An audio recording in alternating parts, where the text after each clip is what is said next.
Most people assume building a competitive artificial intelligence requires a data center. They picture rows of servers humming in a climate-controlled warehouse powered by enterprise-grade hardware that costs more than a luxury car. This narrative suggests that only the largest technology companies can push the boundaries of machine learning. However, a recent development in the field challenges this assumption completely. It turns out that you can achieve state-of-the-art performance on complex reasoning benchmarks using nothing more than two consumer-grade graphics processing units. To understand the magnitude of this achievement, we need to look at the hardware involved. The setup consists of two Nvidia 4900 graphics cards. These are high-end components designed for gamers and creators, not for training massive neural networks from scratch. The total cost of this rig is a fraction of what a research lab would spend on a single node of their cluster. The physical reality is that these cards have limited memory and compute power compared to the 100 billion parameter models that dominate the headlines. Yet, by leveraging these consumer cards, a team of researchers managed to outperform average human performance on a benchmark known as the Abstraction and Reasoning Corpus for Artificial General Intelligence. They achieved a score of 71.6%, beating the human average of 60.2%. This raises an immediate question. How do you train a model that is capable of reasoning when you do not have infinite compute resources? The answer lies in a fundamental shift in strategy. Instead of attempting to train a massive model from the ground up, the approach focuses on fine-tuning existing architectures using efficient tools like low-rank adaptation. This technique, often referred to as LoRA, allows the system to learn specific tasks by adjusting only a small subset of the model weights. A variation of this method, known as quantized low-rank adaptation, further reduces the memory footprint by compressing the model data. This means the entire process can run on the limited video memory available in the consumer graphics cards without crashing or slowing down to a crawl. It is a matter of working within constraints rather than trying to overcome them with brute force. Now consider the model itself. The researchers utilized a model with approximately 3 billion parameters. In the industry, this is considered small. Most public conversations focus on models with hundreds of billions of parameters, where the assumption is that bigger always equals smarter. However, for specific tasks like abstract reasoning, a smaller model can be more effective if it is optimized correctly.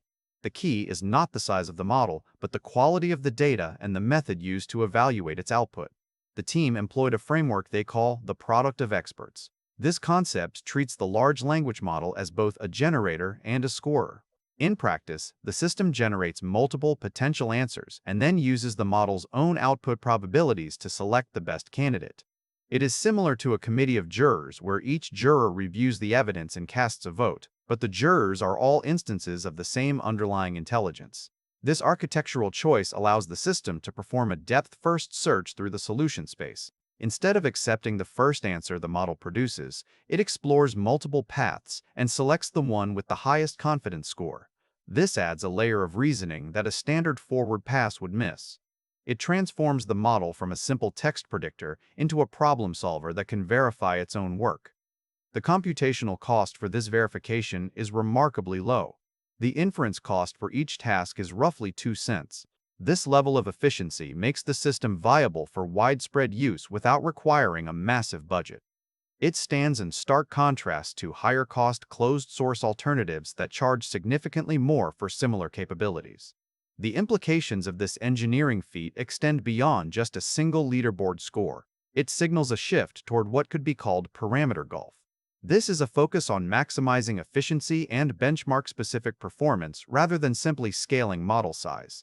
The accessibility of high-end consumer GPUs combined with open-source optimization libraries allows individuals to compete with large labs.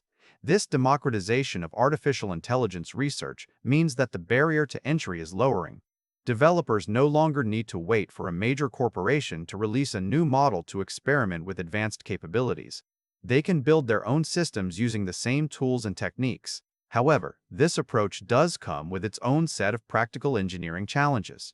Managing the memory bandwidth between two graphics cards requires careful orchestration.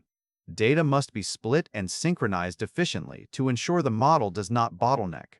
Network latency between the cards can become a factor if the architecture is not designed correctly. Furthermore, The specific task subsets where these models excel, such as the ARC benchmark, are not necessarily representative of general intelligence. A model can top a leaderboard by focusing on a specific set of problems while failing at others. This suggests a perspective bias in current benchmarks.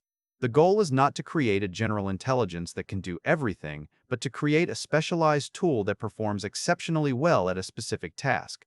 Reproducing high-performance models on limited hardware requires a shift in mindset. It demands that engineers think about resource allocation differently.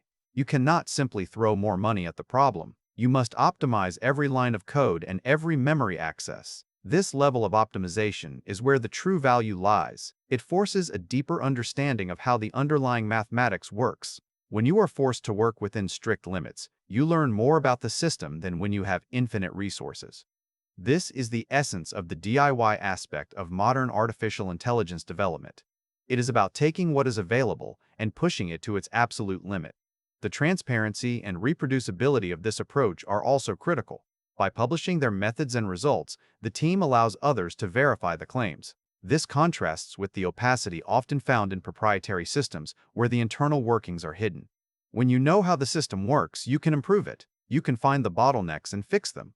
This open approach fosters a community of innovation where improvements build upon each other. It creates a feedback loop where the collective intelligence of the developer community drives the technology forward faster than any single company could alone. Looking ahead, the future of artificial intelligence development will likely see a move away from pure scaling. The focus will shift from training larger models to maximizing the efficiency of existing ones. This does not mean progress will stop. It means progress will look different. We will see more specialized models that excel at specific domains rather than one giant model trying to do everything. The ability to run these systems on consumer hardware ensures that the technology remains accessible. It prevents the technology from becoming locked behind paywalls that only the wealthiest organizations can afford. Thanks for watching all the way to the end. I am a one-person team working hard to make each video better than the last. Subscribe if you found value. It is the best way to show support. Drop a comment with your biggest takeaway. See you in the next video.